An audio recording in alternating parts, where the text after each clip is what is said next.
Hi, and welcome to Biz Talk with Zita. I'm Zita Gustin, and today we're going to be talking with Katarina Rando, who is an author, a national speaker, and a master business coach. Today we're going to be talking about the expert advantage, how to attract more clients with ease. So we'll get right down to it. Hi, Katarina. Hi, welcome. Zita. Great to be here. I'm so glad that you are. Thank you for taking the time to chat with us today. Of course. So what we want to know is, tell me about the expert advantage and actually about the value-based. Value-based marketing. Yes. Okay, great. Well, here's the thing. In today's world, you can type in and get a lifetime supply of whatever you need in an instant, right? Mm-hmm. If you need a professional organizer, you go to Google, you type in professional organizer, you get 500.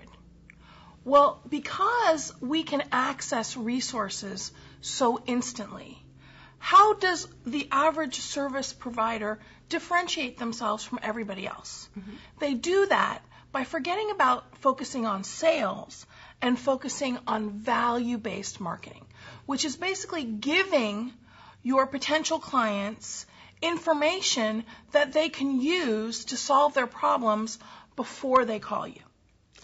So if they go to your website, it's not a sales and marketing site. It's a site where I could get some articles. I can maybe get some information about the industry. There's some frequently asked questions. There might be video. There might be podcasts. There's a lot of value that I can get before I've picked up the phone. Here's what I want people to recognize. If you're doing video, podcasting, professional speaking, and you're giving a lot of value, that's one to many, one person to many people. Mm-hmm. When somebody pays for your services, that's one-on-one, or that's business to business. So the difference is that it's still your marketing time, and you're not giving customized solutions. You're giving more general solutions, and that's going to make people want to come and work with you individually. And I just want to say that this whole theory of value-based marketing is anti the concept of giving free consultations. Because the truth is that if you are a busy professional, successful professional, you don't have time for all these free consultations. But you know what? If you go to my website, you can get tons of great information. And if you like what you see there, then, okay, let's talk. Those are great points, Katarina. Here's a question for you. I know I talk with a lot of business people, and they're mired down in the business of being involved in their business, and right. They don't get a lot of time to work on their business because they're right. so busy in the nitty-gritty. Right. If people want to put this value-based marketing into play for themselves, and let's say they only have an hour a week to dedicate to it, which of the many opportunities would you have them focus on? What do you think is the most important? Okay, well, the first thing is, in any business, you need a plan. But not only do you need a plan, you need to know what are the different strategies you're going to use to implement that plan.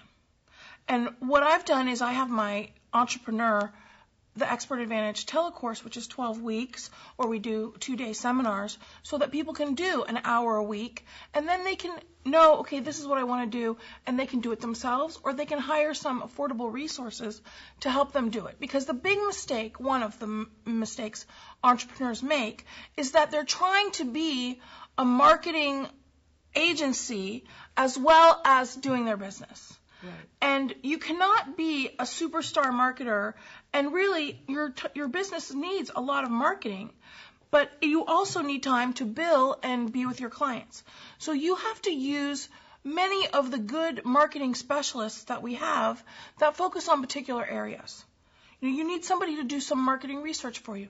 You need somebody maybe to do some direct mail for you. Maybe you need somebody to do the technology side for upgrading your website and getting some of your email newsletters done.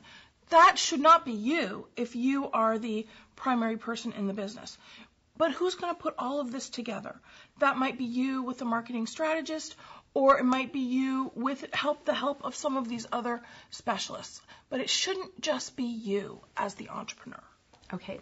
And that's great. There are going to be people who don't have the wherewithal right. to do that. So let's just back up a minute and hang out over here on the idea of, let's list off the different ways that you can be seen as an expert aside from your website. Okay, great. Well, my absolute favorite, Zita, which you know, is speaking, public speaking. Now, there's a way to do it right, and there's a way to do it, it's a waste of time. Sure. Okay? The way to do it right is to go where your ideal clients are gathered and give a value-based presentation. Not a sales presentation, but a presentation that is so packed with value that you make them then an irresistible offer at the end of your presentation, and you're going to come away with anywhere from 2 to 20 clients that you never even heard of before when you left your house in the morning. That is my absolute favorite way. That's the way I built my business.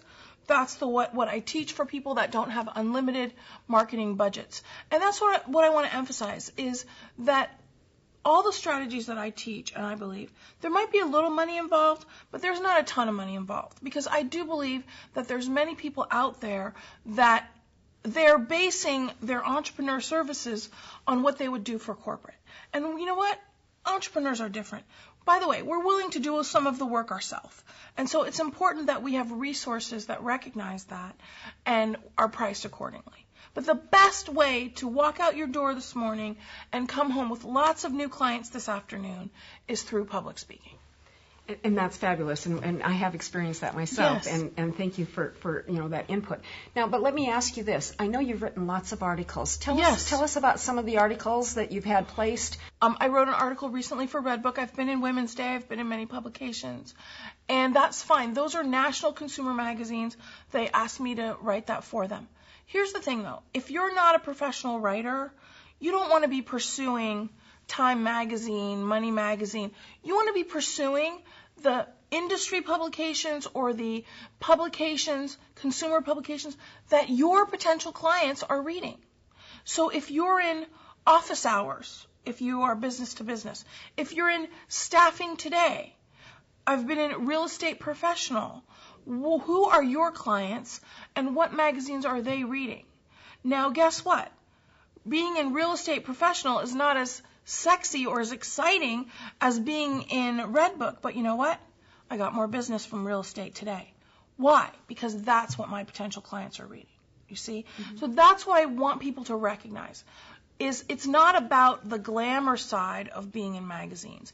What's going to bring you business are the publications that are not as slick and sexy, but they're the ones that your clients are reading.